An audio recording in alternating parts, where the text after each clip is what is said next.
Ready na yung ating uling dyan. So, sugbahin na natin yung ating isda. Hoy! Sugbahin?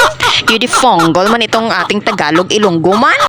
Good morning mga kamami. For today's video, inuubos ko pa ang kape kong mga mi. While nagkakape ako, syempre nakaluto na ako ng sinaing. Tayong mga mamis, ay naku, multi-purpose talaga ang galaw-galaw natin mga mi. Nang naubos na yung kape ko mga mi, syempre nagdagkot na naman ako dira sa ang uling. At syempre matik yan kasi meron tayong iihawin. Naku, kanamit gid sang isda nga ni mga mi, ay talagang malaman siya. Yummy! Sa kabila sang left and right ko nga obra mga mi. Ay naku, nagapinamanlaw pa ako dira.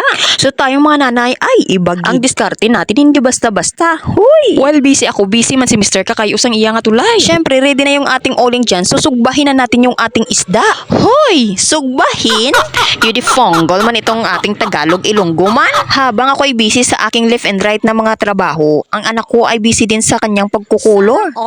Habang ako'y nagasugba, syempre isasampay ko na yung aking nababanlawan. Hindi talaga basta-basta yung ating mga papel dito sa mundong ibabaw mga kamami. Hoy! Hamakin mo, nagsusugba ka ng isda, may isasampay ka, may babanlawan ka. Ay naku! Hoy! Daig mo pa yung dami ng galamay ng octopus mga mi sa left and right sa dami mong trabaho.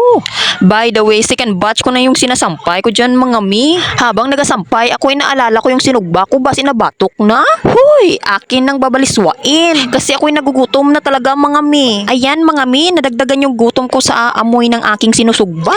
Ayan, luto na rin sa wakas at kami ay kakain na. Talagang gutom na talaga. Stop muna yung pagbabanlaw ko at pagsasampay ko dyan mga mi kasi hindi na kaya yung gutom. At baka ako ay masakaan ng hangin sa aking ulo dahil sa gutom mga mi. Ay, iba na yun. Huy! Kaya wag tayong magpagutom-gutom mga mi kahit anong dami ng trabaho natin. So bahala na kayo dyan mga mi. Kakain kami. Bahala na dyan kung anong mukha ko dyan kasi ako'y gutom na. Kataba talaga ng isda na to mga mi. Pakul yung tawag nila dito, isda sa bato. At meron din tayong hinog na mangga dyan mga mi. Ay naku, nakakagana talagang kumain. Yan yung eksena namin habang kumakain kami mga mi. Ay naku, ang kulit yung mga tuta. Wag nyo nang pansinin yung mga nakakalat sa aming bahay kasi hindi pa tapos yung aming bahay mga mi. Pagkatapos namin kumain mga mi, tinapos ko na din yung mga labahan ko. O ayan, nakasampay na lahat. Thank you for watching. Bye-bye!